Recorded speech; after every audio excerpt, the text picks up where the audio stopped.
It seems simple on paper, but when you start to think about it, it's not as simple as it should be.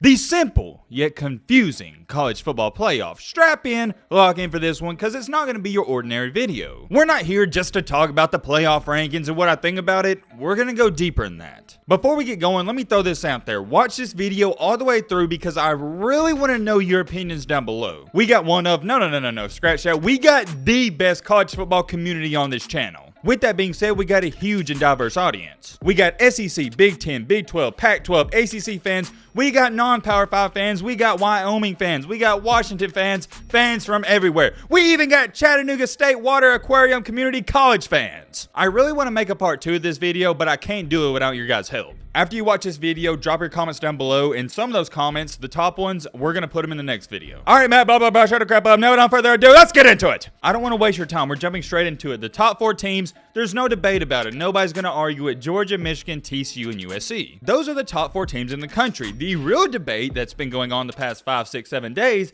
has been who's going to be that number 5 team, Alabama or Ohio State. That's all anybody and everybody was talking about, and I've already told you how I feel about it, and I'm not going to ramble on that too much. I would have had Bama at 5, but I can understand why they're at 6. It's extremely difficult to justify putting Bama at 5 because they have no signature win and 2 losses. I'll be the first to tell you, yeah, those 2 losses, they were on last-second plays, but it's more so of outside the losses, Alabama hasn't been dominant. The reason I would have Alabama at 5 is more so of Ohio State looked flat-out pitiful against Michigan. It has nothing to do with what Alabama's done, it's more so of what I saw last Saturday with Ohio State. Like I said, not going to jump into that too much, but that's the problem, at least in my humble opinion. Ohio State and Bama arguing for that 5th spot. Whoa, hold on. I said that's my problem. Let me go back on that statement. It's not my problem. It's everybody else's problem. A lot of people, not just some, but a lot of people are saying stuff like this. Check out what Dan Mullen said, and this got over 7,000 likes. If Alabama and Tennessee are ranked next to each other, Tennessee should be ranked higher than Alabama. They won on the field. Another one right here. Number 1, Tennessee should be pissed at the College Football Playoff Committee. Number 2, you beat Alabama and they still ranked you behind them because they don't like Joe Milton. 3, this is garbage. You also might want to bring this up. This got nearly 8,000 likes. I'm not going to dive into it too much. So Tennessee drops 5 spots for losing to South Carolina, but Clemson only drops 1 spot for doing the same. Like I said, I'm not going to dive into that too much. I think a main reason Clemson only fell 1 spot is because every team behind them, they have 3 losses. At least Clemson only has 2. I did kind of find it funny though that Clemson lost to South Carolina, which isn't a bad team, but they're not a good team, and only dropped once. I said dropped once. I should have said 1 spot. You get what I'm trying to say. There is thousands, and when I say thousands, I'm not talking about 1, 2, or 3,000. There is probably 20 to 30,000 tweets from Tennessee fans just like the ones I've shown you. It's safe to say that the Vol Nation does not like the playoff committee, and I understand it. But as a realist, which I would label myself as, I don't understand their argument. Did you beat Bama head-to-head? Yes, but you lost to South Carolina and Clemson in blowout fashion. More importantly, the Georgia and South Carolina game, they were in the later half of the season. This is my opinion, which I'm entitled to just like you are, and that's why I said let me know your thoughts down below.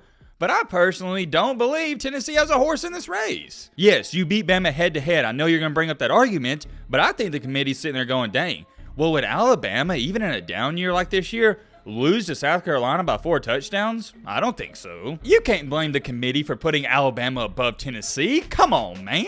That is just one of the minor things I wanted to bring up before we really get into the juicy stuff. I can't wait any longer. Let's just jump straight into it. Let me read you off this tweet, and it really got my gears grinding. My gears grinding, yeah, that sounded better in my head. It came out corny, but let's just get onto it. Actually, before I show you this tweet, let me just show you the current playoff standings. At number 1 and number 2, you got Georgia and Michigan, and it doesn't matter if they lose in blowout fashion, which isn't going to happen. Even if they lose the conference championship games, they're getting in no matter what. Could LSU and Purdue pull off an upset? Yeah, I don't think it's out of this world, but even if they do beat them, they're getting in. We know that. But the real debate, and I think it is a debate, is, okay, well, TCU and USC, if the season ended today and they didn't play any more games, they get in the playoff, but that's not what's going to happen. They got to play Friday and Saturday. When you look at it as a TCU fan or player or coach, or a USC fan, player or coach, you're going, well, dang, I wish we just didn't play because we gained nothing from it. I want y'all to think about this. If TCU goes out there on Saturday against a top 10 team in Kansas State and wins by 30 plus points,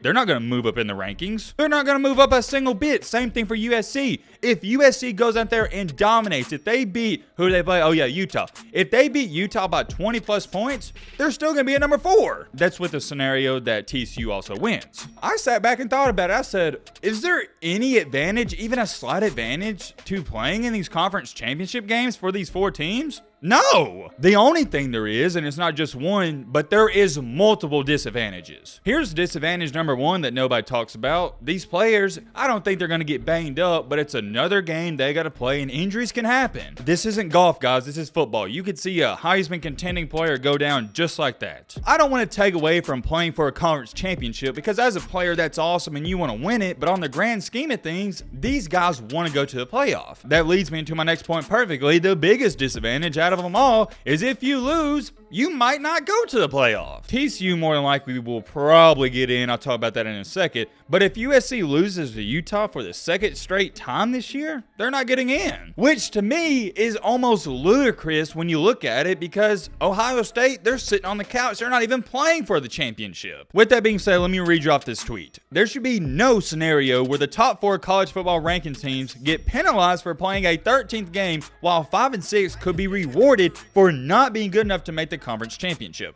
I agree 3,000%.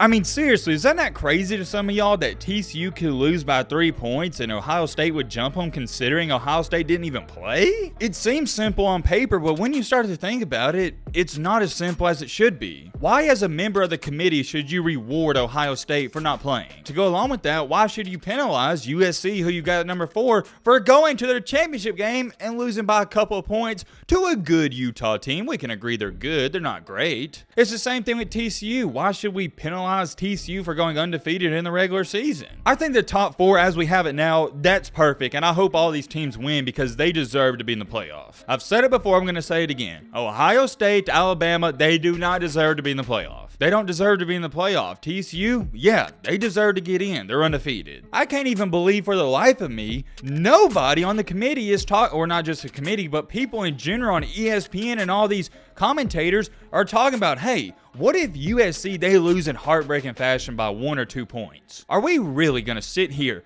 and penalize a USC team that made it to the championship game and lost by a couple of points? I wouldn't. I mean, you strongly have to consider still keeping USC in there because once again, Ohio State didn't play this week. Or my bad, they're not going to play this week. Last but not least, you also got to look at it from this standpoint. Why in the world would a committee think about putting a 2-loss Pac-12 team in the playoff? The Pac-12 sucks. It's the worst conference in college football. The ACC's making a push for the worst Power 5, but I think the Pac-12 still has a slight edge. So here's the biggest question. Should a team get penalized for losing their conference championship game? Drop the comments down below, but